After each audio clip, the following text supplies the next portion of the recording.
Seakan-akan dunia sulap itu receh gitu. Padahal dukun yang receh. Ilmu merah mah ngoceh doang. Coba samperin dukun. Ada nggak dukun yang berani gue samperin? Gibah Magic. Oke guys, welcome back lagi di Gibah Magic. Kali ini pesulap yang akan gue ajak interview ini menarik karena dia punya ciri khas yang serba merah. Udah terkenal lah, gue yakin di sosial media, semua jagat maya dia sudah sangat terkenal sekali ya. Gak lain dan gak bukan, ini dia, pesulap merah Indonesia, Marcel Radival. Oke, hello teman-teman semua. Gimana nih, Gibah Magic nih ya? Wih Jadi kita nggak deh. Yoi, kita akan ngegibah-gibah di sini ya. Apa kabar, Sel? kabar selalu baik dan bahagia dong. Wih deh, mantap. Selalu baik dan bahagia ya. Selama pandemi ini masih terus beraktivitas nih kayaknya nih. Sangat. Sangat ya? masih Ya? sangat. Apa lu Masih sangat. jangan-jangan salah satu yang tidak terlalu berpengaruh dengan adanya pandemi ini? Iya, kalau untuk gue pribadi nggak terlalu berpengaruh. Yang berpengaruh orang tua gue justru. Karena kan orang. Oke. Jadi kalau gue pribadi sih nggak berpengaruh. Nggak terlalu Nggak ya? terlalu. Pengaruh sedikit tapi nggak terlalu. I see. Itu juga kan kegiatan lu kayaknya sehari-hari lebih banyak di sosial media juga ya kan, terus lu ada live streaming juga ya kan? Wow, oke. Nah, kita akan bahas profil lu nih, lebih detail nih. Mungkin kan yang selama ini tahu kan mungkin fans-fans lu gitu ya, atau mungkin jangan-jangan ada beberapa fans-fans lu yang nggak tahu siapa sih sosok Marcel Radival lebih detail, lebih dalam. Nah, Iya, bisa jadi. Kita akan coba Kayaknya bahas yang ya. kayaknya yang lebih tahu gue siapa kayaknya. Ya. Oke. Kalau gitu langsung aja kita bahas ya. Sel, Iya. gua Yoi. tuh penasaran. Lu sebenarnya pertama kali kenal sulap itu tuh kapan sih? Pertama kali kenal sulap gue dari SD. Sebenarnya bahkan gue udah buat video di channel YouTube gue, Tribute to Deddy Corbuzier judulnya. Jadi itu gue menjelaskan di video itu kayak video dokumenter. Dari awal gue belajar sulap tanpa duit, tanpa dukungan orang tua. Kebetulan gue terlahir di keluarga yang menengah ke bawah. Jadi totalitas dukungan sama sekali. Akhirnya ya gue buat video lah gimana kisah gue perjalanan bangun dunia sulap ini, karir di dunia sulap. Dari nol sampai ke dari nol. Lu SD itu waktu itu tahu sulapnya gara-gara apa? Nonton kah? Atau mungkin ketemu pesulap kah? Atau gimana? Ini unik nih, Bro Darius. Jadi pas SD itu ya, itu kan suka ada pasar kaget ya kalau hari Minggu pagi, hari Minggu pagi di Ya, rumah pasar gue. Kaget. Itu ada pasar kaget. Nah, itu ada yang jualan alat sulap, tahu nggak? Yang ring and chain, tahu nggak? Oh ya, Yang tahu. dijatuh. Ya, Nah, tahu. itu gue kan nggak ke pasar pagi, yang ke pasar pagi tuh abang gue. Abang gue ke pasar pagi kayak gituan, pulang-pulang ngasih unjuk ke gue nih, Dek, nih abang bisa kayak gini. Anjir, langsung itu kayak gimana caranya? Kok bisa nggak jatuh gitu kan? Ya udah akhirnya gue penasaran nih buat nyari tahu gimana caranya. Gue ke pasar kaget juga. Akhirnya ke sana. Ke pasar akhir pas gue nanya harganya berapa? Yang gede 25.000 katanya, yang kecil 15.000. Akhirnya gue nabung dari uang jajan gue dulu, uang jajan gue 3.000 pas SD. Gue nabung 1.000 15 hari. 15 hari itu. Oke. Iya, 15 hari juga kan kepotong Sabtu Minggu. Jadi kalau ditotalin ya lebih sih. Iya, lebih 17 hari lebih lah ya. 17-18 hari lah gitu. Iya, jadi akhirnya gue beli, gue praktekin ke teman-teman SD gue. Nah, disitulah gue kayak ngerasa, wah ternyata keajaiban ini bisa ngasih kesenangan ya ke orang lain gitu. Oke. Dari trik-trik ring and chain itulah. Nah, dari situ gue mulai suka sulap. Kebetulan dulu banyak acara-acara Deddy Corbuzier yang ngajarin sulap juga di TV, ya kan? After school. Oh ya, after school, bener. Itu gue udah buat video tuh di Tribute to Deddy Corbuzier.Gue kayak beri penghargaan loh ke Deddy Corbuzier. Terima kasih udah secara nggak langsung jadi mentor gue, jadi guru gue gitu.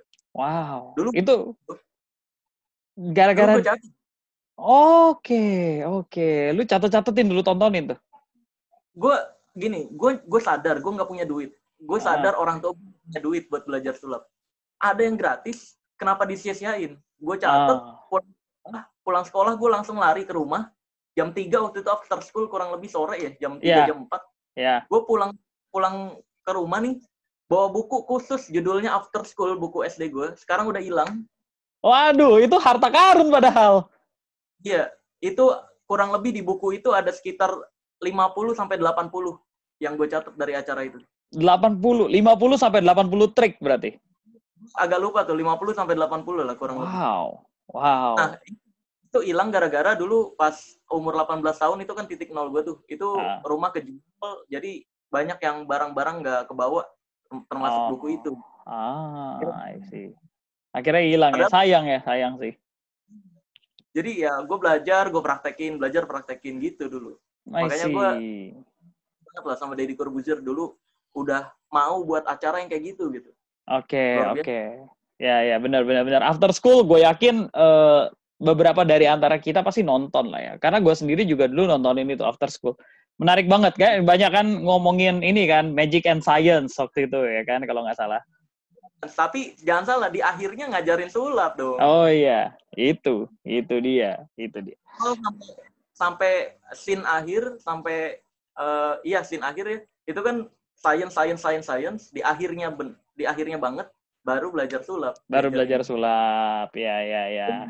Ini yang bikin gue gregetan sama Deddy itu ya, itu dia yang terbang, di akhirnya nih, dia udah bilang, oke, dia terbang gitu, dari tangga atas ke tangga bawah, gue kira gue bakal diajarin gitu kan, gue udah siap banget. Itu anjay. Di akhir ya kagak diajarin, itu makanya gregetan. Tapi dari hal-hal yang gak diajarin itu, gue jadi kayak terpacu buat belajar lagi, nyari tahu. Makin tertarik sama sulap. Akhirnya gue beli bukunya Deddy, buku mantra. Ya, mantra. Buku Book of Magic, itu nabung juga. Semua gue udah cerita video gue yang tribute to Deddy Corbuzier. Itu videonya ada di YouTube lo berarti ya? Ada. Tribute to Deddy Corbuzier. Itu dia teman-teman. Jadi para pecinta gibah nanti bisa cek juga ke YouTube-nya Marcel Radival atau Pesulap Merah. Nanti ada di bawah nih, set ya kan. Kalian bisa cek. Nggak usah dicantumin, udah pada tahu. Oh asik. Ini yang gue suka nih, yang begini-begini nih, ya kan. PD-nya, waduh, luar biasa. Oke. Cel, mau nanya lagi, Cel. Lu emang berarti dari kecil saat lu udah mulai suka sulap, lu sudah langsung memantapkan diri lu bahwa ini cita-cita gue mau jadi pesulap nih? Atau mungkin lu punya cita-cita yang lain? Enggak, sebenarnya enggak. Berubah-berubah. Jadi pas SD itu gue punya cita-cita jadi artis, bukan pesulap. Oke, artis ya? Iya, di entertain gue jadi artis, bukan jadi pesulap. Tapi dengan lewat jalur sulap gitu, pas SD. Oke. Terus pas SMP dulu hipnotis kan lagi naik nih. Gue mulai, nih, kayaknya nggak usah lewat sulap dah. Lewat dunia hipnotis aja deh kayaknya gitu. Pindah tuh hipnotis. Belajar hipnotis sendiri. 3 tahun, Pak. Belajar sendiri. Dulu biaya belajarnya itu 2.500.000 sampai 3 juta. Lah, ini makan sehari-hari aja dari orang tua gue. Itu hasil dari ngutang, gimana buat bayar beli hipnotis gitu kan. Akhirnya belajar. Ngumpul-ngumpul sama komunitas hipnotis gitu kan. Ngumpul-ngumpul banyak gitu. Ya udah, akhirnya setelah 3 tahun berani nih gue praktek hipnotis di kelas 3 SMP. Berhasil gitu. Nah, dari situ gue mulai goyah. Kayaknya jadi hipnotis aja deh gitu. Mulai goyah? Terus SMA makin goyah lagi, Pak. Gue udah mulai kayak hipnotis sama sulap udah mulai turun gue SMA. Kenapa tuh? Gue SMK kelas 2. Gue kelas 2 SMK tuh udah sulap dan hipnotis keterkenalannya tuh udah mulai nurun gitu. Ya, itu berarti pasca The Master. Iya kalau nggak salah deh. Iya benar. Baru-baru menurun gitu. Nah, itu gue udah mulai, ya udahlah kayaknya ini aja deh. Gue jadi pengusaha gitu. Berubahnya jauh ya. Jadi pengusaha tuh jauh loh. Gue kayaknya jadi pengusaha deh. Akhirnya gue ikut-ikut seminar, workshop. Makanya sekarang banyak yang bilang gue tuh, kok lu apaan aja tahu dah. Karena semuanya gue coba, bro. Gue pelajarin. Ya. Di dunia usaha, gue tahu kok teknik-teknik usaha, teknik NLP yang dipakai di dunia usaha. Terus gimana cara jual biar klien ini beli, walaupun mereka nggak butuh gitu. Gue belajar teknik Kebong Chandra, Tung Desem Waringin, terus ada lagi banyak lagi gitu. Gue ikut-ikut workshop. Jadi kalau ada yang bilang, lu mah orang gratisan. Iya, emang. Iya, berawal dari gratisan tapi akhirnya memanfaatkan sistem itu untuk mencapai posisi lu sekarang berarti ya? Iya, iya. Kalau gue dibilang, lu mah orang gratisan. Iya. Terus lu ada yang gratis, kenapa nggak diambil gitu? Iya, bener. Nggak salah. Nggak salah. Nggak salah. Nggak salah.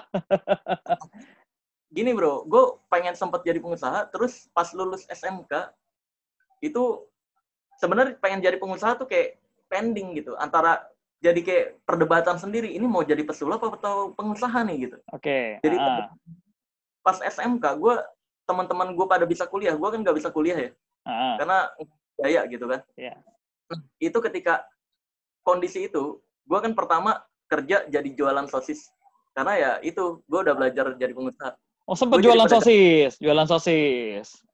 Ribuan. Okay. Sama jualan mie Sakura. Apa? Yang mie Sakura itu, mie goreng. Oh, mie Sakura. Iya. Tahu. Oke. Itu. Nah, ya gue jualan itu. Gue sampai punya julukan Abang Sosis zaman dulu. Wah, luar biasa. Terus setelah jualan sosis itu, gue ditawarin kerja jadi children attendant. Children attendant itu penjaga anak-anak. Oke. Nah, ya gue kerjalah di salah satu perusahaan dengan gaji 1.800.000 doang dulu. 800.000 di saat UMR 2.500.000. Tapi ya, gue rasa ini udah cukup baik karena gue jualan sosis penghasilannya cuma 500.000 dulu. Oh ya, itu lompatan lah ya dari 500 ke 1,8, oke lah menurut lo. Gue kerja, setelah kerja 1 bulan kalau nggak salah, gue ditawarin lagi. Ada yang nawarin, Sel, nih mau nggak nih kerjaan dimana kalau lu berhasil nyampe targetnya, penghasilannya bisa 70 juta, 80 juta. Tahu nggak jadi apa? MLM nih, gue curiga nih. Bukan. Jadi agen asuransi. Oke, agen asuransi. Gue jadi agen asuransi, bro. Gue dengan pemikiran, karena udah ikut workshop usaha, ya kan? Ketika ada peluang itu lebih penting daripada uang. Gue udah punya pola pikir. Akhirnya gue keluar, bro. Nekat keluar dari kerjaan yang 1,8 itu, yang jaga anak-anak itu. Gue keluar. Terus gue jadi agen asuransi. Bayangin, ini yang memalukan sih, coba kalau gue inget-inget, bro. Kenapa? Ini hal yang, ini belum pernah gue ceritain dimanapun ini. Ini baru sini. Mantap. Ini hal, kenapa nih? Ketika gue jadi agen asuransi itu kan harus kelihatan keren gitu kan? Ya, pasti. Gue sebenarnya dibarengin sama perkembangan sulap, bro. Antara agen asuransi dan pekerjaan lainnya itu, gue barengin sama sulap juga. Kadang-kadang ada job-job sulap ulang tahun, zaman dulu masih nerima tuh. Kalau sekarang, kalau zaman dulu masih nerima. Sekarang udah nggak nih? Enggak, job-job ulang tahun anak-anak nggak nerima gue. Oke. Prinsip, gue punya idealis, sulap nggak boleh dijadiin hiburan untuk anak-anak lagi. Untuk gue loh. Oh, pribadi ya? Gue pribadi, gue nggak bicara pesulap lain ya. Gue bicara, gue punya prinsip sulap nggak boleh dijadikan hiburan anak-anak. Kalau misalkan ada di luar sana yang menjadikan sulap hiburan anak-anak, ya silahkan. Tapi gue enggak. Gue pengen membuat ini ke ranah yang lebih dihormati lagi. Seperti halnya kesaktian-kesaktian, kayak dukun-dukun. Gitu. Dukun-dukun ini, kenapa mereka bisa dihormati padahal cuma main trik receh gitu kan? Kayak yang ngeluarin klik punggung gitu kan? Yeah. Nah ini, gitu. Sulap padahal lebih sakti, tapi kok nggak dihormati. Nah, gue pengen membawa sulap lebih dihormati dari penipuan-penipuan berkedok mistik. I see. Gitu. Makanya hiburan ke anak-anak. Oke, balik lagi ke tadi tuh, ke memalukan itu apa? Agen asuransi ini. Pada saat jadi agen asuransi, gue udah mulai belajar makeup, bro. Gue belajar makeup. Ini masih berantakan. Gue turun, gue make upan, coy. What? Gokil. Gue turun ke pasar kapan, gue pakai jas, saking pengen belajarnya makeup, ini udah cocok atau belum? Gue tanyain ke orang-orang yang gue prospek, Pak, ini kalau tampilan saya kayak gini udah bagus belum? Gitu. Oh iya? Satu-satu lu tanyain?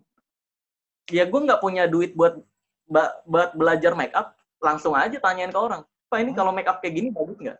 Ke cewek gitu. Jadi, trial and error-nya panjang gue, bro. Gue orangnya nekat. Wow, I never know that you done that. Iya, jadi ya emang kalau nggak punya duit nggak perlu dijadiin keluhan gitu. Lu masih bisa banyak cara gitu. Kalau gue kayak gitu. Ya, itu poin yang bagus banget itu.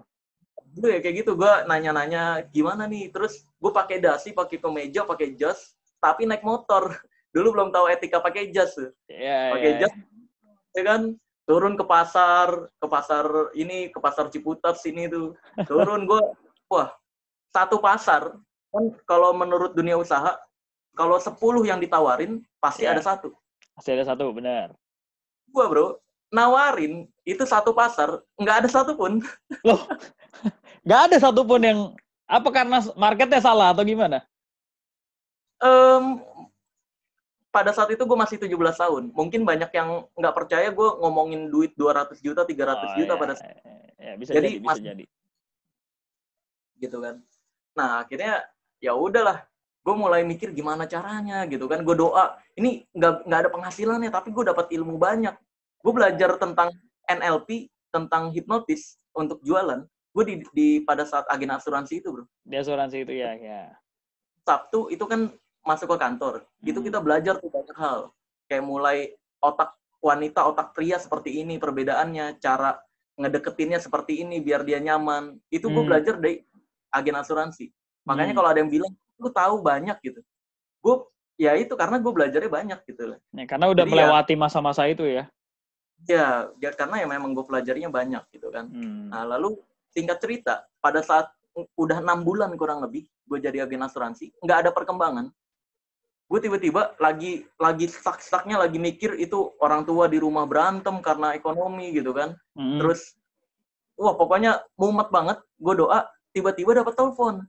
Jadi pada saat agen asuransi, gue bilang, gue pesulap, ini kalau butuh sulap, ini kartu nama saya gitu.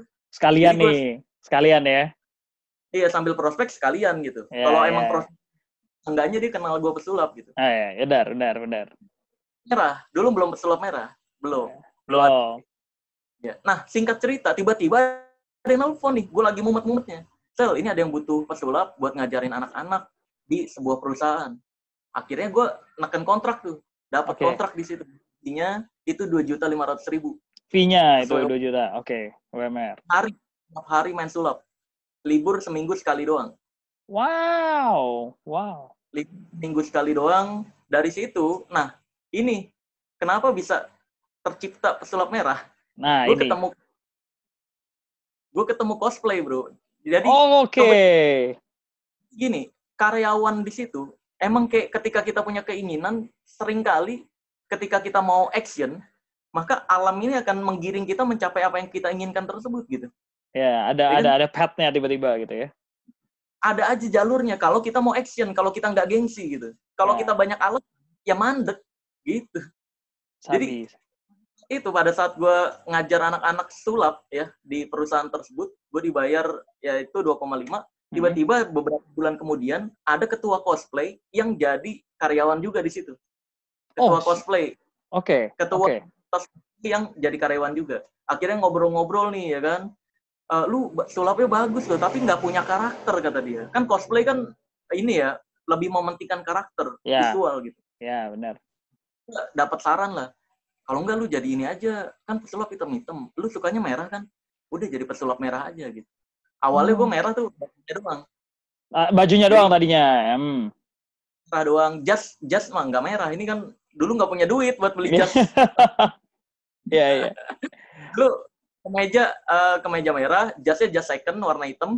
Gue beli di pasar. Iya, terus udah, gue main sulap. Waktu itu udah main sulap-sulap juga. Jadi, pada saat jadi karyawan, kalau ada jadwal off-air di perusahaan, gue minta izin ke perusahaannya. Ke perusahaan, gitu. Oke. Ya, akhirnya ya berkembang ya, jadilah kayak gini. Jadilah si pesulap merah. Oke. Itu awalnya gara-gara ketemu sama salah satu ketua cosplay, ngobrol, and then terdevelop lah karakter ini gitu ya?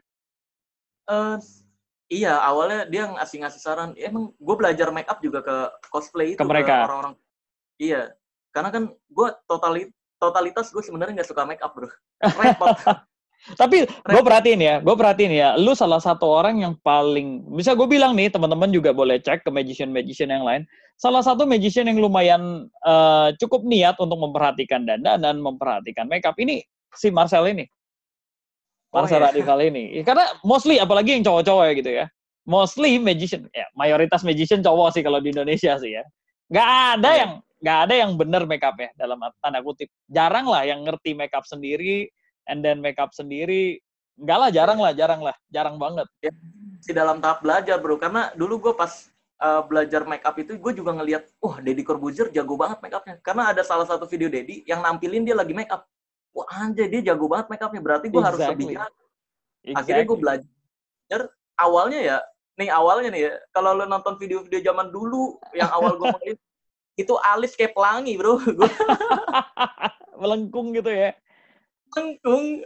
Terus eyeliner bisa pakai eyeshadow, gue nggak bisa pakai eyeliner. Ya bertahap. Jadi untuk memulai bagus, tapi lu perlu mulai dulu untuk tahu bener. Gimana. Kalau lu nggak mulai, lu gimana tahu, ya kan? Udah masalah malu atau diejek, ya nggak apa-apa. Toh hari ini gue juga ngejek gue yang dulu kok.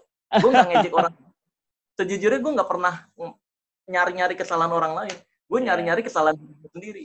Sumpah gue ejek-ejek, nonton video gue jadul nih, gue ejek-ejek. Ini alis apa pelangi anjay gitu. Iya. Dari cara ngomong, ini ngomongnya kayak banci anjay, lembek banget gitu. Tapi itu proses ya, itu part of the process sehingga kita bisa berkembang sampai jadi lu yang sekarang ya kan? Iya betul. Selama kita masih mau belajar sih sebenarnya. Ya. Benar. Nah, belajar terus, ya bisa berkembang. Selama mau belajar terus bisa ya berkembang. Oke. Cel. Gini, gimana? Bentar, yang ingat berkembang itu nggak nyaman. Oke. Berkembang itu tidak nyaman. Bro Darius, ketika kecil, lu baru tumbuh gigi, bayi itu pasti sakit kan? Exactly, pasti. Demam, sakit, nggak enak. Baru tumbuh gigi, itu perkembangan. Begitu juga dalam hidup. Ketika lu berkembang, emang akan banyak ejekan-ejekan, hinaan-hinaan. Ya itu kondisi nggak nyamannya ketika lu berkembang. Kalau lu masih nyaman-nyaman aja, berarti lu nggak berkembang.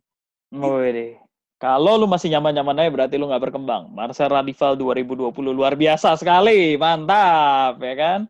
Itu mungkin bisa jadi bahan introspeksi juga dan bahan pembelajaran juga. Gue yakin kita bisa belajar dari siapa aja, dan Marcel ini punya pandangan yang menurut gue cukup menarik, dan gue cukup setuju dengan itu. Toh, kita memang terus harus di-develop, apalagi di era sekarang ya kayaknya ya. Kayaknya orang cepet banget ngeganti. Maksudnya ngelihat sebentar ini bosan, butuh pembaruan baru, mau nggak mau kita harus keep up terus kan. Iya betul. Dan gini, Bro Darus, cara gue belajar adalah sedikit bicara. Karena kalau mungkin dari awal sampai sekarang nih, banyak yang denger gue ngomong mulu gitu. Karena emang kan gue dimintanya di sini gitu kan. Beda lagi posisi gue kalau gue lagi belajar. Gue nggak akan banyak bicara, gue akan dengerin orang yang ada di depan gue gitu. Jadi true. Cara berkembang terbaik adalah tutup mulut. Kecuali lu walaupun itu nggak setuju. Jadi kayak ada ungkapan dari orang yang lu belajar dari dia dan menurut lu nggak setuju gitu. Udah diam aja gitu. Diam aja itu kan ya. Pahamin sudut pandang dia aja gitu. Itu cara belajar. Sometimes kita nggak setuju bukan karena kita benar-benar nggak setuju, tapi mungkin kita juga karena belum ngerti kali ya pandangan dia. Nah itu dia, makanya kita mendingan diem aja, berusaha ngerti dulu gitu. Sabi. Belum apa-apa udah debat duluan. Ujung-ujungnya ketika lu ngomong, sebenarnya lu cuma mengulang apa yang lu tahu. Tapi ketika lu mendengar, lu akan mendapatkan hal baru gitu. Ya, betul sekali.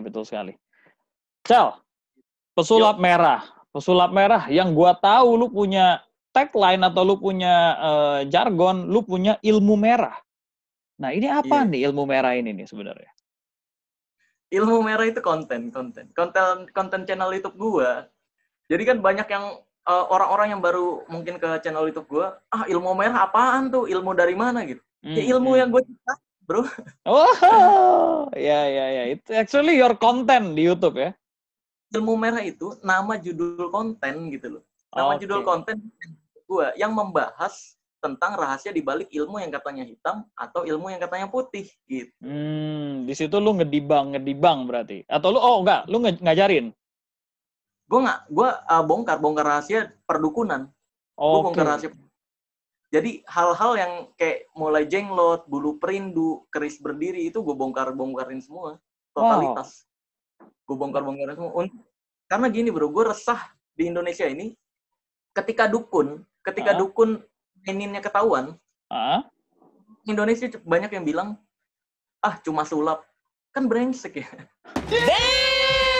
Jatuh-jatuhnya kita yang disalahin lagi ya, sulap lagi. Seakan-akan dunia sulap itu receh gitu. Padahal dukun yang receh. Ya, Gue ya. berani inilah, jamin lah. Dunia sulap lebih sulit daripada dunia perdukunan. Karena gini bro, gue belajar perdukunan dari tahun 2012.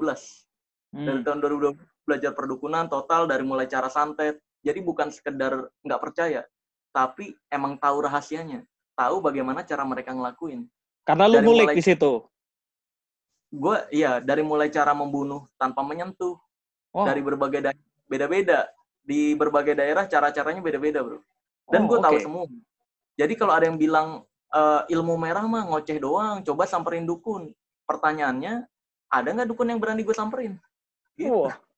Ada nggak dukun yang berani nyamperin dia? Nih, open challenge nih, ya kan dukun-dukun nih. Ada nggak gitu. Dan pastikan ketika gue samperin, gue bongkar rahasianya, dia nggak mencemarkan nama, dia nggak ngelaporin ke polisi atas pencemaran nama baik. Takutnya kan gue udah samperin, gue bongkar rahasianya, gue upload ke YouTube, nanti gue dilaporin lagi kan. Iya, jadi nggak fair ya. Iya. Harus tanda tangannya kalau emang mau gue samperin gitu. Karena totalitas bongkar gitu.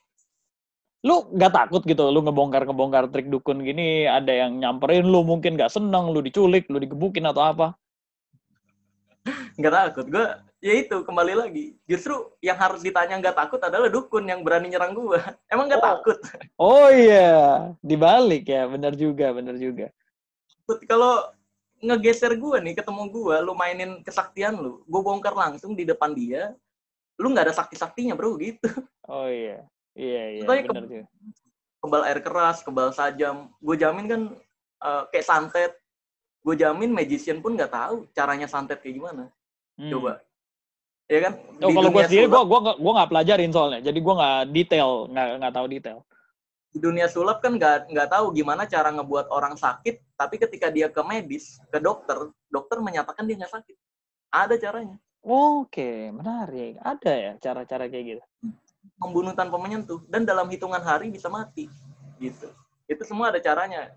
Yang jelas gue nggak bisa bongkar hal tersebut di YouTube atau di Ilmu Merah, karena gue khawatir justru banyak orang-orang oknum-oknum di luar sana yang menggunakan itu untuk membunuh orang lain. Ya benar. Malah jadi ini ya, dipakai, dimanfaatin untuk berbuat kejahatan ya malah ya. Betul, makanya. Karena kalau orang pakai teknik itu, kelacaknya susah. Kelacaknya susah. Wow. Ini udah jadi sebenarnya dukun tuh / pembunuh bayaran ya gitu ya jadinya. Pembunuh bayaran ya. Iya bisa dibilang kayak gitu. Dukun itu dukun santet ya. Beda dukun. Oh iya. Dukun yang nggak tahu cara santet sebenarnya. Dukun-dukun receh. Yang maininnya teknik doang. Ketika ditanya santet itu apa? Coba jelasin santet kayak gimana caranya. Diem gitu. Paling mereka taunya mantra-mantra doang, ngomong kosong. Aduh ya. Kalau nggak paling dia ambil telur ya. Ambil telur, gosok-gosokin di perut.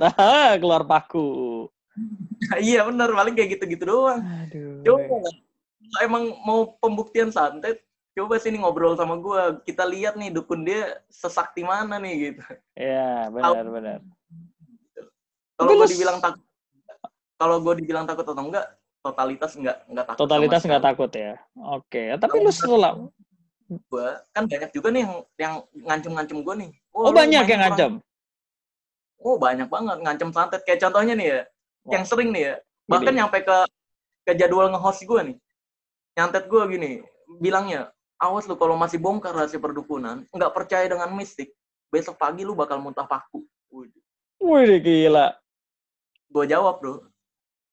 Ya udah ditunggu ya. Sampai sekarang buktinya masih sehat-sehat aja ya. Gue jawab gini, belum selesai. Ya udah ditunggu ya. Kalau emang bisa ngebuat gue muntah paku, kalau bisa pakunya jangan 1, 1 kilo setiap hari, biar gue bisa jualan. Oh iya, enak juga Anda jadi kaya gara-gara paku. Gue kan udah belajar tentang dunia usaha, masa iya pengen buka material, kalau emang dia bisa ngeluarin paku kan jadi gratis. Iya bener juga. Nanti gue bisa buat cara membuka material gratis. Tantang dukun. Tantangin dukun, bener juga. Gila. Bahkan ada yang bilang, awas lu gue kirimin kuyang. Gue selalu jawab, ya udah ditunggu. Jangan lupa kuyangnya dikasih GPS, takutnya nyasar. Aduh, ada-ada aja ya dukun-dukun itu ya. Nggak ada yang berani bacotin, nggak ada yang berani buktiin bacotannya gitu. Cuman Bahkan gue nggak. iya, mereka-mereka yang ngomong, coba lu datang ke sini kalau pengen ngelihat yang asli. Gue tantangin gini, kalau emang lu bisa ngebuktiin kesaktian yang asli di depan gue, dan gue nggak bisa bongkar rahasianya, tunjukin ke Jakarta, lu datang ke Jakarta sama orang-orang lu, kita buat event, kita undang wartawan, lu tunjukin kesaktian lu. Kalau gue nggak bisa bongkar rahasianya, lu sebutin nominal yang lu mau, gue kasih.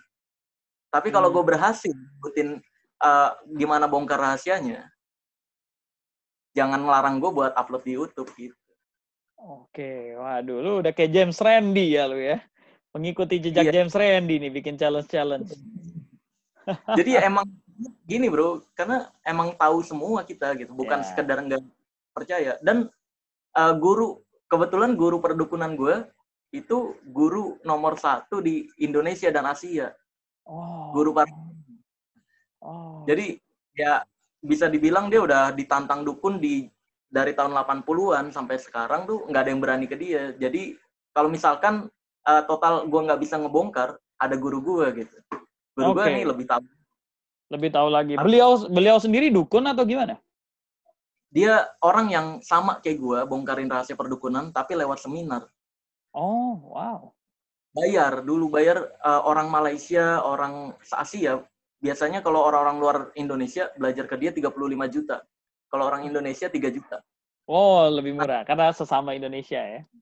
Dan ini, kalau lu tahu, dukun-dukun di TV, gue nggak bisa, takut ada masalah. Iya, nggak apa-apa. Nggak usah disebut namanya. Mereka beberapa ada yang minta izin ke perguruan kita untuk nggak dibongkar rahasianya. Oh, Mereka gitu. aja bahkan orang yang minta izin ini di Indonesia dikenal sangat sakti. Sangat sakti. Wow. Dikenal sakti. Waduh. Rahasia gua. Siapakah dia? Ayo, silakan di komen di bawah. Berani macam-macam nyenggol gua bongkar rahasianya, tewas karirnya. Oh ya, gitu. benar. Bisa dibilang ya, nggak ada yang berani bro. Orang mereka aja izin. Iya ya, mereka aja izin ya. Iya benar sih. Itu yang harus ditanya justru dukun-dukun. Ini gimana pas ilmu merah muncul nggak takut? Gitu harusnya. Anda penonton pencinta gibah, siapa tahu Anda punya kenalan dukun atau Anda dukun, jangan-jangan. Iya. Apa Anda tidak takut? Iya, benar. Gila. Tapi kenapa sih kok lu tertarik banget gitu lo untuk dibangin dukun gitu? Emang pernah ada, selain tadi yang lu bilang ya, karena lu pengen nganggap sulap lebih naik lagi. Emang kenapa sih lu ada dendam pribadi sama dukun atau gimana? Gua ini sih prihatin karena dunia perdukunan ini kan kalau nggak nipu ya cabul ya. Jadi pada saat gue baca berita ya, itu ada nih dukun ini ya kan, wanita ini mau menghilangkan jerawat, diperkosa atau dicabuli gara-gara jerawat 12 kali. Anjir. Terus ada lagi kan, putus dari mantan, datang ke dukun ini, dicabuli berapa tahun lo pernah lo di ini kurung sama si dukun di dalam goa. Terus ada lagi kan yang berkedok ustadz zaman dulu udah pernah ditangkap polisi tapi sekarang. Oh iya. Nah, dulu yang berkedok ustadz dukunnya ya kan, yang bisa ngobatin pakai setrum. Wah. Nah, itu ya bayangin, ada salah satu korbannya yang curhat di berita. Kalau dia dicabulin plus disuruh bayar. Lu bayangin aja, bro. Biasanya kan kalau kita enak banget loh. Dibayar, dan dia disuruh bayar si cewek 6 sampai 7 juta kalau nggak salah. Gue lupa beritanya. Astaga. 6 sampai 7 juta. Jadi si dukun udah cabulin dapat duit. Kan harusnya kalau kita mau yang skidipop kayak gitu kan kita yang bayar. Bener. 20 juta lagi, ya bener 20 juta. 20 juta tuh udah high quality tuh. Iya. Ini kebalik malah ya. Dia ngecabulin, dia dibayar lagi. Nah, makanya gue prihatin dengan hal tersebut. Gue pengen mengurangi lah. Kalau nggak bisa menghilangkan, mengurangi seenggaknya. Gitu. Mengurangi bahwa biar masyarakat Indonesia ini nggak ketipu atau dicabulin gitu. So, actually konten lu ini sebenarnya sifatnya educational dong? Edukasi, iya betul. Edukasi kan, lu mau... Tapi sayangnya di Indonesia nggak banyak yang mau diedukasi. Malah justru banyak yang suka ditipu. Oke. Coba Mereka masyarakat malah Indonesia, nyerang lu. iya malah justru kayak ngebelain seakan-akan beneran ada dukun yang sakti dengan bacot-bacotan, giliran ditantangin kabur. Gitu kebanyakan. Ya. Gini, bongkar rahasia salah satu YouTuber juga, dia menyesatkan, menggiring opini untuk masyarakat Indonesia biar percaya jimat gitu. Jimat apa tuh? Minyak Kalimantan kalau nggak salah. Dia bawa-bawa suatu daerah gitu loh. Gue nggak bisa sebutin karena memang dia mencemarkan nama baik daerah tersebut. Dia praktekinnya gitu. Praktekinnya blocking kamera doang, teknik blocking. Ya kan? Gue bongkar, and then yang diserang gue. Coy. Aneh ya? Jelas. Aneh ya Kalau kadang ya? Makanya, bahkan gue kenal salah satu dukun yang udah cukup dikenal di TV. Gue tahu sejarahnya, dia awalnya pesulap, dan pesulap yang nggak dihargai. Dia tutup mata, terus lukis penonton, ya kan, yang maju. Kesannya sama persis, sama penonton yang maju ke depan. Kan susah tuh ya bro. Susah. Ya kan? Tapi dia ngerasa nggak dihargain. Dibilangnya kalau di-upload di medsosnya, bohong lah, nipu lah, dan sebagainya. And then dukun nih. Jadi dukun. Nggak perlu ada penonton maju, dia gambarnya ngasal. Tapi lebih dihargai. Nah, itu. Tepok jidat. Itu dia, itu yang bikin gue anjir loh, di Indonesia kenapa gini ya? Kok hiburan malah diserang, tapi penipuan malah okein gitu loh. Ya. Ini juga jadi polemik sendiri ya sebenarnya ya di Indonesia ini ya.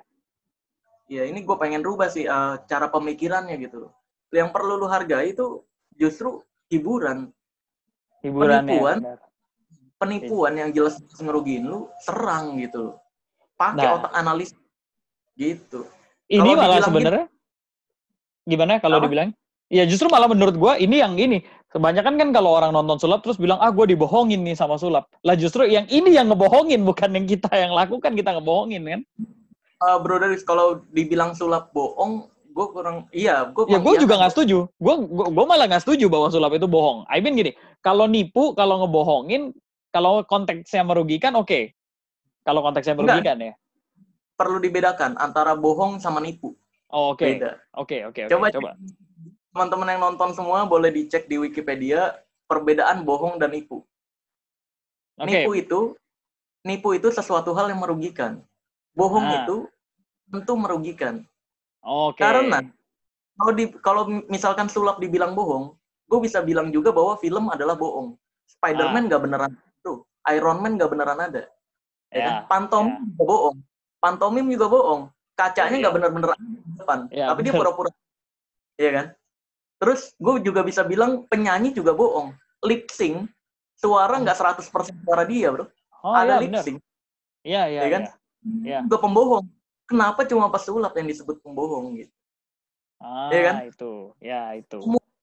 Gue berani jamin deh. Ini buat teman-teman semua nih. Semua hiburan yang lu tonton di TV ataupun hiburan dimanapun pasti punya sisi bohongnya masing-masing. Bukan sulap doang. Gitu. Jadi jangan bilang sulap bohong, tapi semua hiburan memang pembohong gitu. Semua hiburan memang benar. Tapi kita tidak merugikan. Poinnya di situ ya. Tapi kita nggak nipu, karena yang nipu itu dukun, yo. Tetap dukun. Iya benar. Bayangin aja mereka memanfaatkan uang kalian dan sebagainya demi kebutuhan, ya itulah, demi kepentingan mereka atau apapun. Nih bayangin. Bro, cara dukun nipu nih ya. Bulu perindu harganya di toko perdukunan goceng seplastik. Dijual sama cuma diselimuti mitos, 2 helai bisa 3 juta. Wah. Itu. Jadi dia jual benda sampah dengan harga mahal gitu. Yang padahal itu cuma tanaman doang gitu loh. Tanaman kering. Ya. Tapi disambungi mitos dengan kebohongan-kebohongannya ya kan. Tapi itu kan teknik marketing kan, bro. Itu teknik marketingnya dia kan. Tapi teknik marketing nggak nipu bro, harusnya bro. Oh iya. Misalkan bilang, gue punya banyak by the way di belakang. Ini bulu perindu, jenglot lengkap di belakang. Oh iya, Alat lengkap deh. bulu perindu gue ada banyak. Goceng Gokil. gitu loh. Goceng Jadi, sekantong ya. Yeah, right. tapi seplastik kecil gitu dan isinya banyak. Sepaperclip banyak. Mereka jual ya biasanya dicampur minyak goreng. Campur minyak goreng. Kalau nggak dicampur minyak zaitun diwarnain gitu. Uh-huh. Dijual minyak bulu perindu harganya 3 juta. Waduh, 3 juta Anda melayang. Aduh, my God. Gokil. Itu berarti lu udah ngejalanin ini udah berapa tahun, Cel? Ngebongkar-bongkarin dukun ini? Video pertama gue bongkar rahasia dukun, pertama gue bongkar rahasia bulu perindu tahun 2016. 4 tahun berarti? 4 tahun ya? 4 tahun. Oke. Dan pas gue awal munculin itu, wah luar biasa serangan dari perdukunan tuh. Dikiranya tuh gue pengetahuan dukunnya baru cetek-cetek. Oh, Dikirain gue ini baru awal-awal, karena kan maklum video baru gitu kan. Ya. Dan dari cara juga dulu, sumpah nggak bagus banget. proses lah ya. Jadi ya awal-awal ya serangannya banyak, tapi makin kesini orang mulai kayaknya iya juga ya dukun nipu ya gitu. Nah, berarti sebenarnya apa yang lo lakukan sudah mulai berdampak dong ke lingkungan at least. Iya, mulai berdampak ke banyak orang sih, kayak banyak gue dapat DM inbox, bang terima kasih banyak, selama ini gue baru sadar ternyata bulu perindu itu tanaman ya. Selama ini gue dibilangin sama teman gue dari gurunya, bulu perindu itu bulu genderuwo. Wow. Ritual dulu katanya. Terus gue bales dong ya kan, itu genderuwo nggak kesakitan dicabutin dulu ya. Itu genderuwo jadi kayak ini ya, jadi kayak domba gitu, tiap hari dipanen, dicukurin bulunya. Bener gitu kan. Padahal mah ya tanam doang, kalau kena air dia bisa bergerak gitu. Ya, dan murah. Dan murah, benar. Dukunan yang dukun beli di situ semua gue tahu di mana.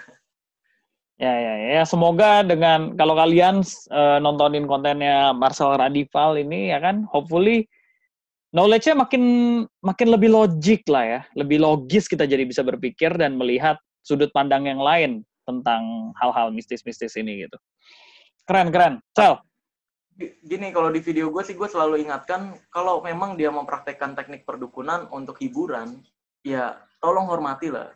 Jadi orang yang paling keras suara tepuk tangannya. Kayak contohnya yang jalan di atas beling, makan beling, atau yang mati besi gitu kan. Ya kalau itu dipakai untuk hiburan, lu tepuk tangan yang paling keras. Tapi kalau ujung-ujungnya nipu, jahilin aja udah gitu.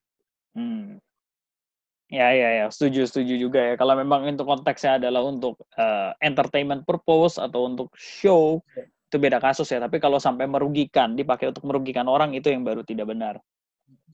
Maka dari itu perlu perbedaan bohong dan nipu gitu. Ya, betul tahu. Perbedaan bohong dan nipu. Cel, iya, betul. Kan kalau ini dari tadi, lu ngebongkarin dukun-dukun kayak gini, itu dari sisi dukun-dukunnya nih tadi kan. Ada yang nyerang lu, ada yang enggak, segala macam. Kalau dari sisi magician atau teman-teman sekitar lu, mereka tuh nge-support lu atau ada yang nyerang lu juga nggak sih dengan lu melakukan ini?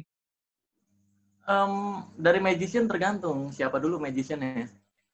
Oke, tergantung. Wah, kenapa tergantung? Karena dari dulu pasti ada aja magician, bukan magician, oknum. Gue bilangnya oknum magician yang bisa nyanyi doang tanpa dia mau berusaha gitu. Pasti apapun yang kita lakuin akan disalah-salahin, bro. Kayak misalkan kita buat acara sulap di YouTube misalkan, ya kan?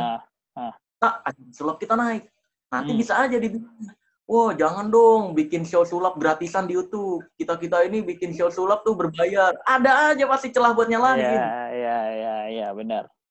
Ajarin sulap di YouTube, padahal yang diajarin itu teknik-teknik dasar gitu. Bagi gue nggak masalah teknik dasar diajarin di YouTube, tapi jangan teknik intinya gitu. Teknik kali diajarin di YouTube nggak masalah. Terus kayak misalnya kita ajarin, ada kan suka banyak tuh ya kan. Jangan lu buka magic tutorial di YouTube gratisan. Wah. Ya gitu kan. Selama nggak ada, bagi gue selama bukan trik ini ya, trik inti ya nggak masalah loh. Karena gue juga dulu bayangin pesulap merah nggak akan ada di zaman sekarang kalau dulu nggak ada yang bongkar sulap secara gratis. Gitu. Pesulap nggak ada ilmu merah. Mostly gue yakin juga sebenarnya mostly semua magician di Indonesia juga pernah nonton tutorial gratis itu dan masih memanfaatkan juga sampai sekarang gue rasa. Ya, gini lah, udah jujur-jujuran aja. Ketika ada muncul alat sulap baru, gue yakin lah, lu pasti berharap ada orang yang bongkar dulu di YouTube, ya kan? Lu nonton dulu gimana caranya. Oh, ternyata bagus nih buat dibeli, baru dibeli. Ya, ada yang melakukan itu, benar. Ada. Dan ya pasti kita sekali dua kali pernah kayak gitu juga gitu kan. Lu ini bagus atau enggak? Kan karena emang banyak ya bro ya, kayak sulap-sulap yang muncul, terus pas dibeli nggak bisa dimainin gitu. Ya, banyak banget yang istilahnya dalam tanda kutip efeknya nggak sesuai nih sama yang di video nih. Perasaan bisa begini. Yang di video bisa ngilangin botol, cuma ditutup. Pas dipraktekin, ngilangin HP aja itu tulang rusuk sakit, bro. Itu, aduh, bener-bener ya. Ya. Namanya trailer kan ya, trailer. Banyak kan, ya kan yang kayak gitu. Makanya seringkali sebenarnya nggak bisa disalahin total. Orang-orang yang bongkar rahasia sulap di YouTube, selama itu bukan rahasia inti ya nggak masalah gitu. Teknik-teknik dasarnya. Yang salah itu yang menjadikan konten utama magic tutorial. Oke. Atau mungkin jangan-jangan orang-orang yang baru tahu 1-2 biji trik ngaku pesulap terus bikinnya konten itu juga gitu. Enggak. Sebenarnya pesulap gini, bro. Nih gue nggak masalah nih ya terang-terangan. Nggak apa-apa. Ngomong aja.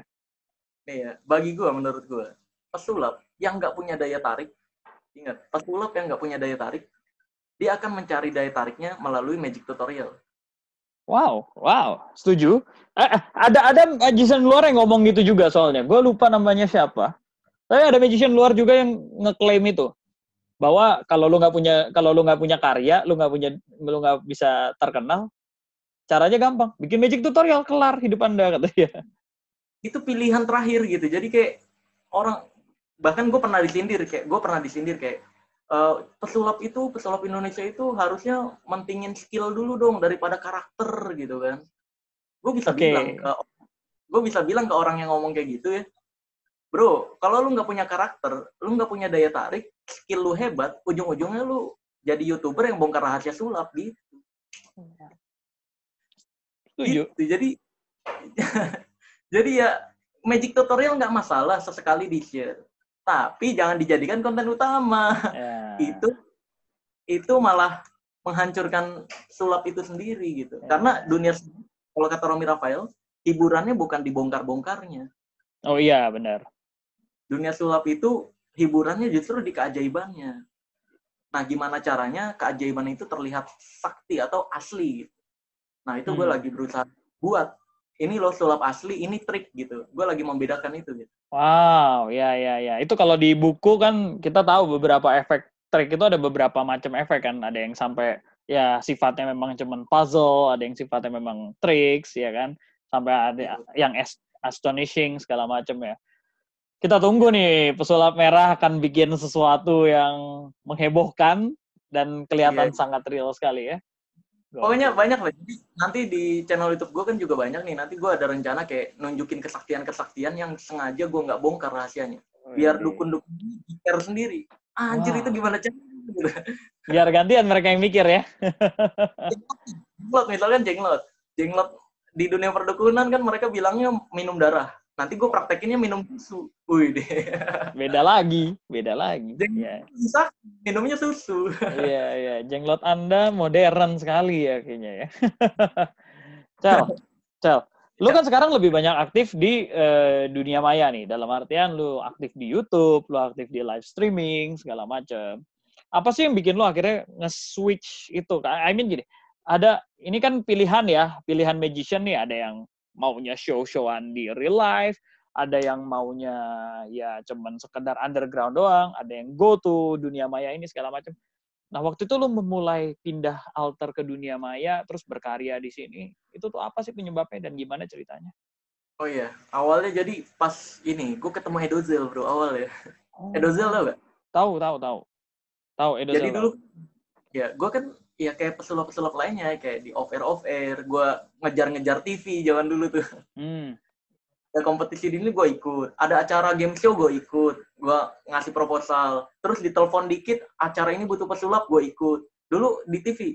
Nah ada suatu kejadian gue diundang ke TV di RTV pada saat itu. Jadi di channel itu kebetulan hostnya adalah Edozel, ya kan? Edozel. Akhirnya pas gue datang, Edozel tuh ngobrol-ngobrol, ya kan? Wih, udah sulap berapa lama gitu kan? Wih, ini gini gitu kan? Gue nggak kenal Edozel siapa tuh pertamanya. Pas ngobrol-ngobrol, setelah ngobrol-ngobrol, selesai acara itu, kan kebetulan ada beberapa pesulap yang ikut juga. Itu gue baru muncul jadi pesulap merah tuh di situ, dan belum ada yang kenal pesulap merah tuh manusia alay jenis apa gitu kan zaman dulu tuh. Iya. Pas keluar studio, ya kan, Edozel keluar studio, banyak yang mintain foto, cekrek. Gue sama teman-teman pesulap yang lain keluar studio, yang dimintain foto gue doang bro, dikiranya gue temannya Edozel. Oke. Menarik. Gara-gara tadi ngobrol, akhirnya gue nyari tahu, ini kenapa gue dimintain foto, yang lain enggak ya? Padahal gue belum dikenal gitu kan. Gue nyari tahu nih Edozel siapa gitu. Gue nyari tahu di Google, Edozel YouTuber ternyata gitu kan. Nah dari situlah, wah ternyata YouTube punya dampak yang punya dampak yang lebih besar daripada ngejar-ngejar TV gitu kan. Akhirnya gue mulailah buat YouTube dulu, pakai HP dari skala seadanya. Iya, modal HP 15 ribuan, HP-nya juga nyicil. Ya gitu, akhirnya berkembang ya, jadi kayak sekarang lah. Wow. Makanya dibilang kenapa lebih aktif di medsos ya, perkembangan zaman. Karena dinosaurus itu kalau kata di dunia usaha, perlu diketahui dinosaurus itu punah bukan karena dia lemah, tapi dinosaurus itu punah karena dia nggak bisa mengikuti zaman. Oke. Karena dia tidak bisa beradap ya, tidak bisa adaptasi. Iya, jadi nggak penting lu sehebat apapun, kalau lu nggak bisa ngikutin zaman, ya akan punah. Begitu juga dinosaurus. Nggak ada yang bisa ngalahin dinosaurus, tapi faktanya dia punah gitu. Gitu kalau di dunia. Nice. Dari itu kita harus zaman terus gitu. That's nice. Nah, sekarang nih ngelihat era perkembangan dunia maya seperti ini, apalagi dulu di YouTube cukup aktif gitu ya kan. Gue mau nanya nih. Kan kalau kemarin sempat dapat berita cukup hot itu, banyak YouTuber senior mulai berguguran kan satu-satu kan. Iya. Betul. Nah, di saat yang sama, gara-gara pandemi ini, banyak banget artis-artis yang pindah ke YouTube, bahkan magician mulai nge-YouTube. Termasuk gua. Iya.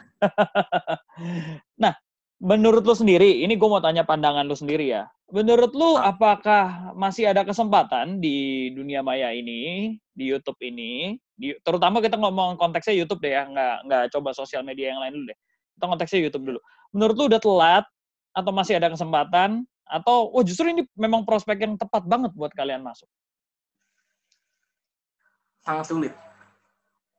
Telat enggak tapi sulit.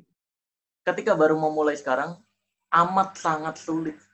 Karena banyak peraturan, algoritma yang nggak jelas. Kalau zaman dulu nih guys, Bro Darius, ini kita upload video YouTube, subscriber kita pasti dapat notifikasi. Zaman dulu nih, makanya pendapatan kita stabil gitu. Karena subscriber kita berapa, views-nya berapa, kelihatan jelas. Zaman sekarang gitu bro. Zaman sekarang nggak gitu.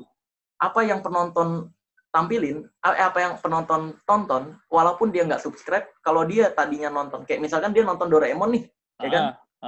Ada orang bikin video Doraemon, itu akan jadi notifikasi lagi buat dia. Nih ada yang upload tentang Doraemon, walaupun dia nggak subscribe.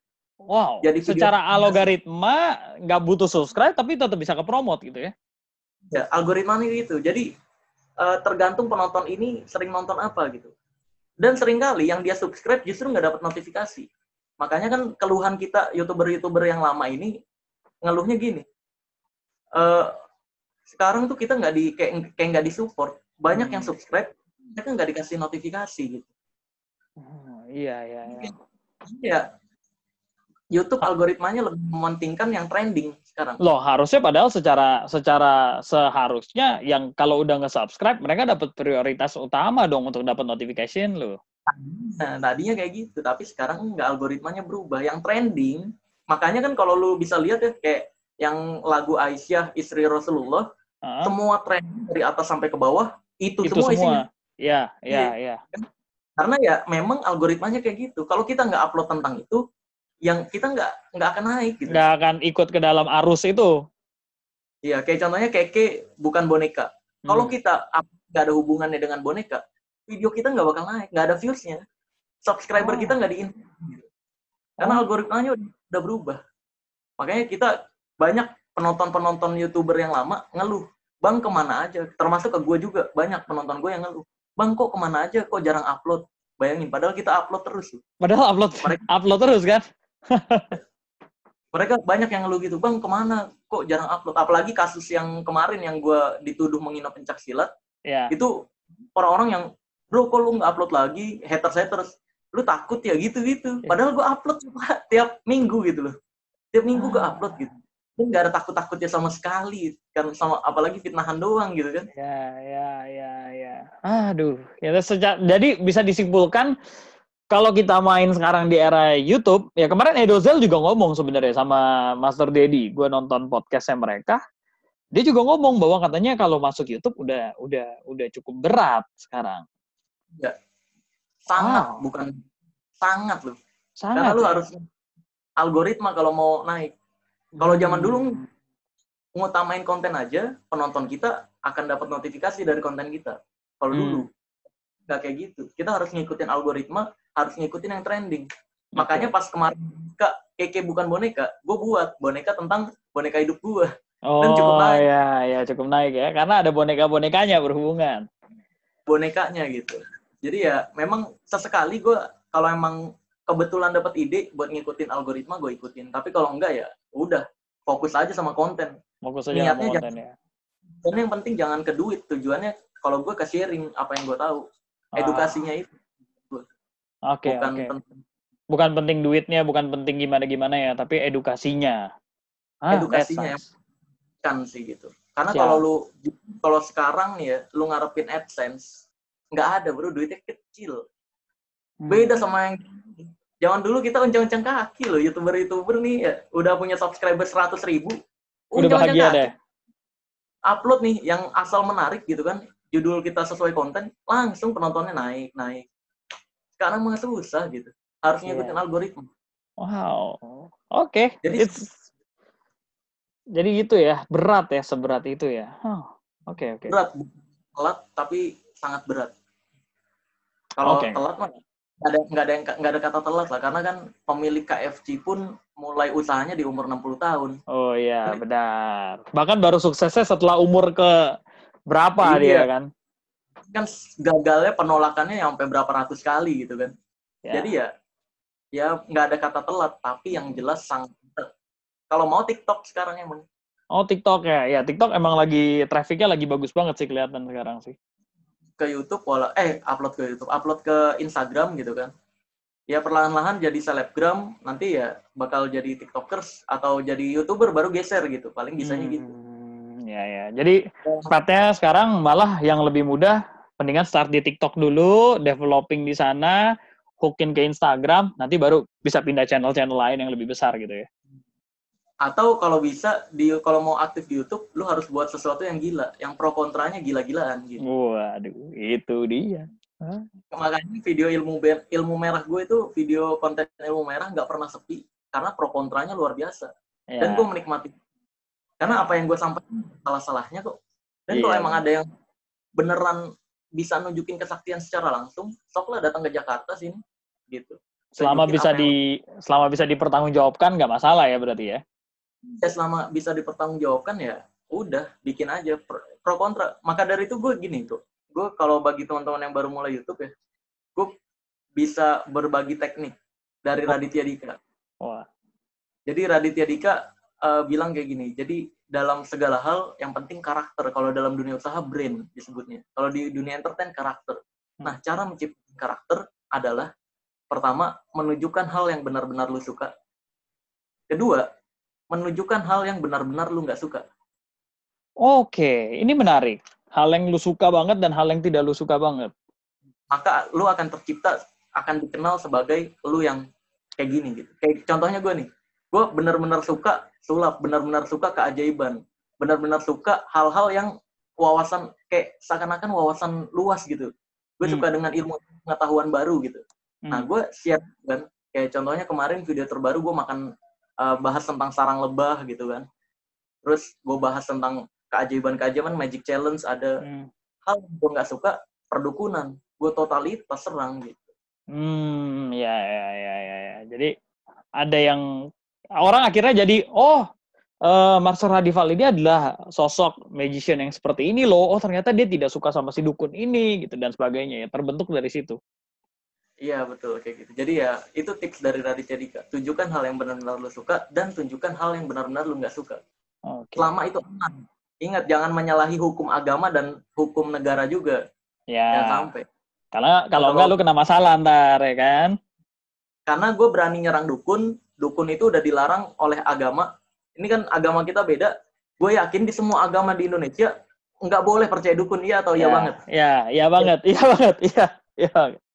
Nah, di negara kita ada UUD tentang santet, pelarangan tentang perdukunan, ya kan? Nggak boleh juga, di negara kita perdukunan dilarang juga. Jadi menyerang total perdukunan karena udah dilarang di dua hal ini. Orang-orang yang bela berarti orang-orang dablek gitu. Secara tidak langsung menyalahi hukum ya. Sebutnya para edan. Para edan, ya, bukan paranormal, para edan ya. Kita paranormal nih, yang berpikir normal, kayak pintu geser kita mikirnya angin. Kalau para edan pintu ketutup dibilangnya itu energi jin. Gendrowonya barusan lewat. Iya. Wah, ada bulu perih. Wah, langsung dapat bulu saya. Pasti di gendrowo.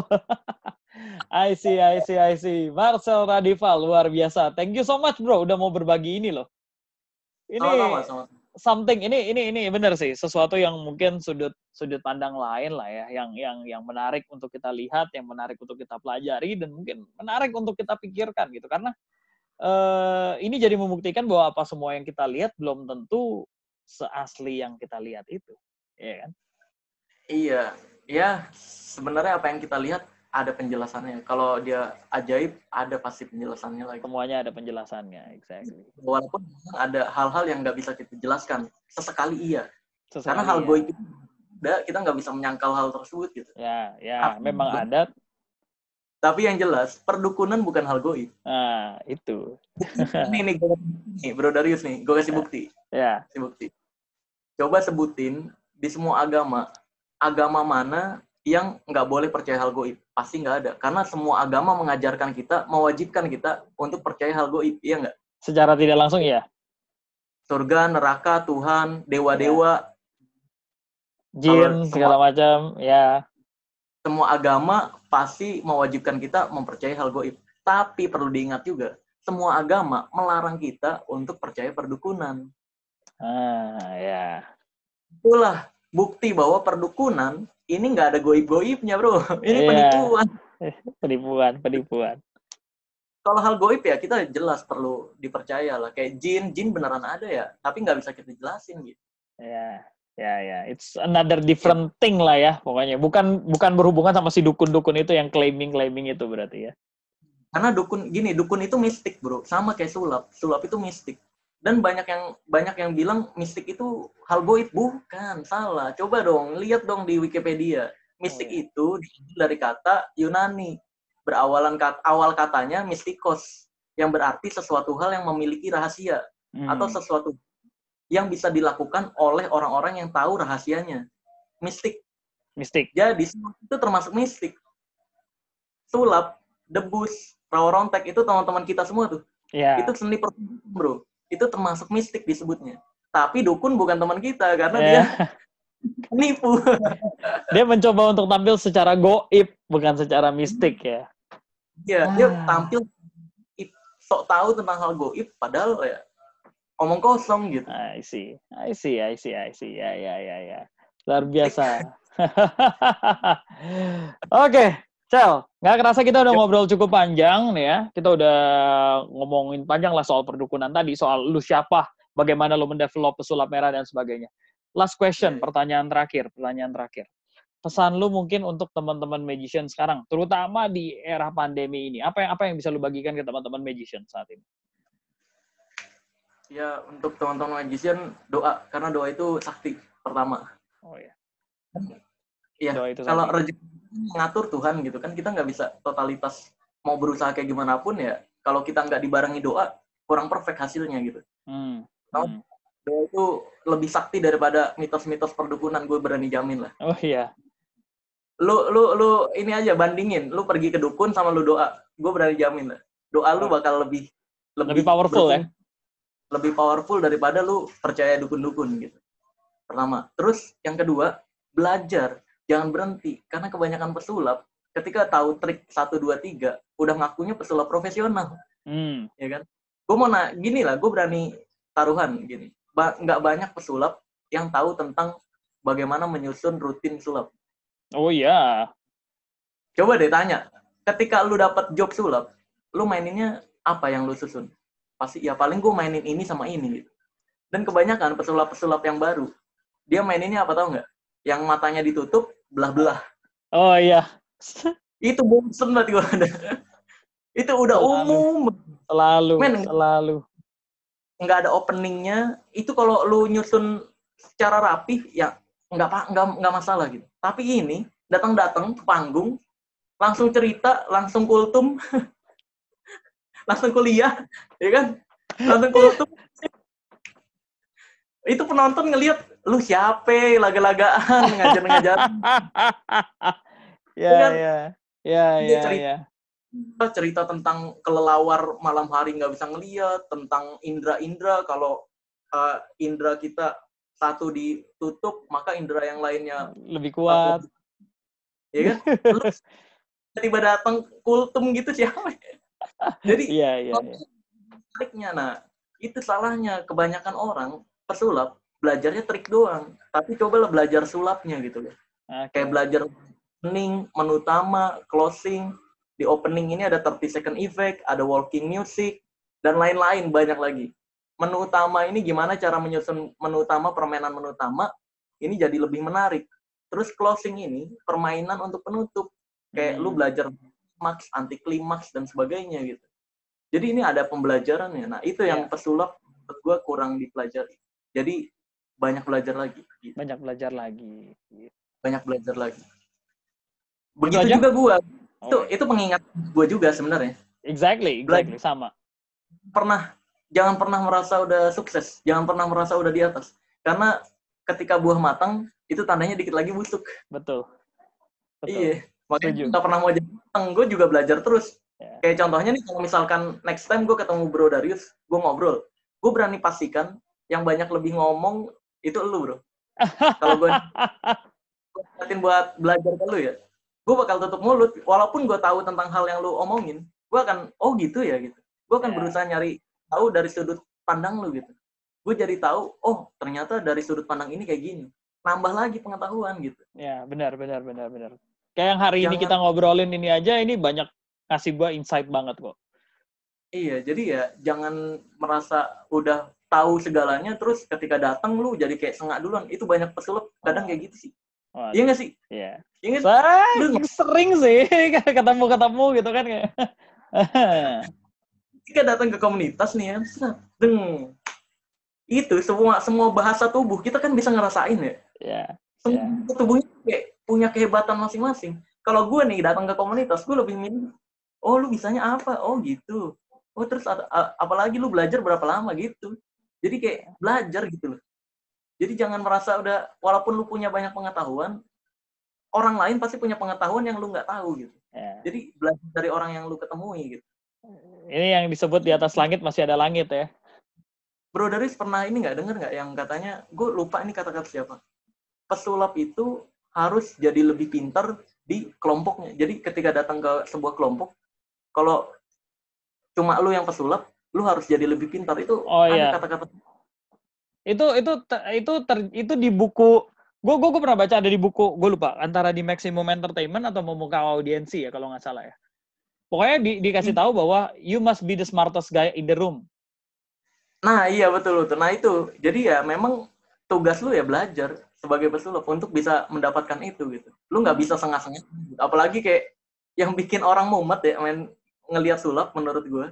Ketika datang ke penonton, halo nama saya ini, saya mau main sulap. Ini saya punya kartu. Nggak izin nggak apa, lu nunjukin kartu. Langsung, gue punya kartu. Iya, saya punya kartu ini beda-beda ya gitu. Men, lu sulap tuh gini. Kan kebanyakan dulu gara-gara Deddy Corbuzier kan karakternya sombong gitu kan. Oh, ya. Tahu di belakang kameranya tuh Deddy Corbuzier selembut apa sebelum main nyamperin penonton gitu kan. Kan ada pra syutingnya juga gitu. Ya. Sebelum ikut gitu kan. Yang gue yakin Deddy Corbuzier minta izin juga gitu. Nggak tiba-tiba kayak yang di kamera datang ya kan, kayak yang lu pernah ngeliat nggak sih yang pakai dia nembus. Ya. Iya, nembus yang rantai ya kan. Kan kalau di kamera gitu kan, dia datang diem-diem megang rantai gitu. Iya. Nembus. Kalau lu praktekin secara langsung kayak gitu, penonton enek. beda konteksnya soalnya kan ya. Yang dia lakukan waktu itu adalah untuk show yang theatrical di TV ya. Dan scene-nya juga udah diatur. Ya. Scene-nya udah.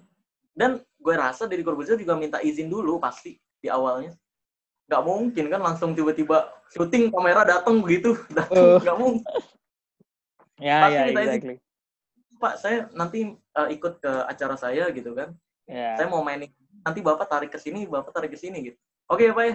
Oke, nanti seakan-akan ya saya baru datang aja gitu. Udah datang baru. Iya. Terus selesai. Nggak tiba-tiba ya langsung main. Harus diketahui banyak pesulap bahwa yang kamu lihat di kamera itu ya kan, lu kan lulusan ajang pencarian bakat di TV juga nih. Gue rasa lu tahu lah gimana backstage-nya gitu kan. Yang tampil di kamera itu cuma secuil dari apa yang lu lakukan. Exactly, benar. Syuting di TV buat tayang 20 menit. Syutingnya dari jam 12 siang sampai jam 7 malam. Wah, betul. Anda sudah pernah merasakan ya? Nah, itu yang lu pelajari, yaitu hal-hal yang nggak terlihat gitu loh. Yang ngajak kita tutupi untuk terlihat perfect gitu. Karena banyak banget yang kita tutupi. Secara manajemen, secara treatment kita sama klien, sama orang-orang sekitar yang bertugas, dan sebagainya ya. Jadi ya, saran gue sih ya, jadi pesulap, lu tetap manusia bro. Lu tetap menghargai orang lain lah gitu. Jangan sampai merasa sendiri. Kalau kata kalau kata teman hipnotis gue, kebanyakan pesulap itu egosentris. Kebanyakan pesulap itu egosentris, kayak merasa hebat sendiri, memandang orang lain di bawah dia gitu. Nah, itu yang perlu diturunin sih, ego kita. Walaupun kita punya masing-masing, ya orang lain juga punya ego lah. Lu hormatin untuk mensupport apa yang dia bisa gitu. Ya, setuju. Ini yang paling miris ya, yang miris dari dunia sulap. Kalau dunia stand up komedi, ini gue curhat nih. Boleh, silakan. Dunia stand up komedi, waktu Bintang Emon ya, Bintang Emon ya. Iya. Yang kemarin sempat kena di best gara-gara politik apa segala macam itu kan? Yang difitnah di dunia politik ya kan? Iya. Teman-teman stand up komedi ngebelain. Bikin video kalau Bintang Emon itu orangnya kayak gini-gini, ngebelain Bintang Emon. Di dunia sulap, bro, ketika gue kena kasus fitnahan, tahu yang gue dapetin apa? Di email. Di email banyak pesulap-pesulap yang justru bantu nyudutin gue. Banyak. Gue email, di kontak client service, WhatsApp client service gue gitu kan. Banyak. Bro, salam kenal, saya pesulap dari sini gitu. Sorry tuh saya nih bro, kakek saya juga praktisi ini. Ya. Lu nggak bisa menghina kayak gini. Langsung, gue buset, masa ia mau balesin di mana salah satu gitu kan? Iya, nggak mungkin juga. Padahal gue udah totalitas bikin klarifikasi, udah diklarifikasi sama atlet pencaksilat nasional juga udah. Kalau gue nggak ada kata-kata hinaan sama sekali gitu kan. Tapi pesulap ini kenapa malah bantu orang yang fitnah? Iya. Gitu kan? Aduh. Orang atlet nasional aja ngebelainnya gue gitu loh. Lucu ya. Ini prihatin sih. Nggak ada support gitu. kayak kalau misalkan suatu saat ada yang kena kasus, ya kalau emang gue bisa bantu ya pasti gue bantu juga lah. Ya, Tapi benar ya sih. Sesuai semoga kemampuan kita lah ya, semampu kita lah ya, apa yang bisa kita iya. bantu lah ya. Satu-satunya nih yang nelfon gue pada saat kasus itu pesulap Denny Darko. Oh, oke. Dia Beliau telepon nelfon gue. langsung. Oh, Denny Darko dan Josandi. Denny Darko dan Mas Denny Darko nelfon tiba-tiba, wah Marcel gimana tuh video kamu dipotong-potong kayak gitu tuh masuk trending gitu. Kamu nggak bikin apa-apa gitu. Waktu itu emang lagi ngerjain project tahun baru di 3 tempat. Jadi emang nggak telat buat klarifikasinya. Makanya Darko telepon kayak gitu. Lu udah ajak collab aja tuh si itunya, si yang salah paham itu gitu. Ya. Emang YouTube mainannya kan gitu, Sel gitu. Nggak usah baper-baper lah, santuy aja gitu. Ya. Ajak collab aja. Kan gue udah jengkel duluan, ogah amat gue ngajak collab. Iya. Darko mikirnya bisnis gitu. Ya. Memang poinnya dia selalu ke arah sana. Untuk nyari keuntungan dari kejadian itu, kalau menurut Darko, collab aja udah gitu. Ya. Tapi gue ogah, gue idealis. Terus Mas Sergio juga nelfon, wah Marcel gimana tuh, kamu nggak apa-apa kan gitu, baik-baik aja itu gimana, video kamu dipotong-potong gitu ya gitu. Jadi cuma 2 doang. Yang lainnya, ya paling ya, yang lainnya sih kayak di grup WhatsApp ya cukup ngebantu sih ngasih tahu kan gitu kan pesulap lainnya. Cuma ya menurut gue yang paling sampai nelfon gitu cuma 2 itu, Mas Sergio sama Denny Darko. Iya. Ya hopefully ke depannya kita lebih solid lagi lah ya sebagai as a fellow magician lah ya.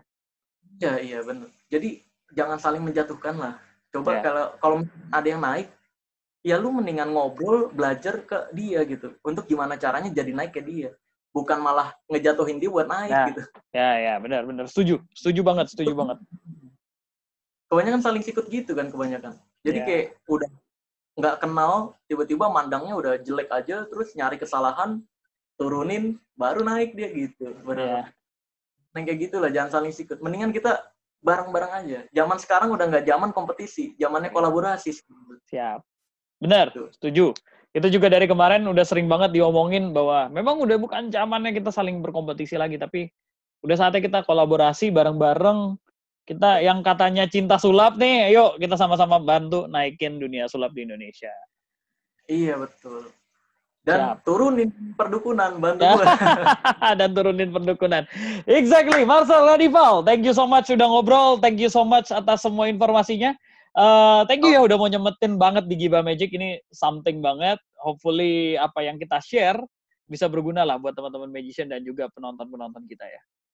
Siap. Amin. Oh iya bro, bentar.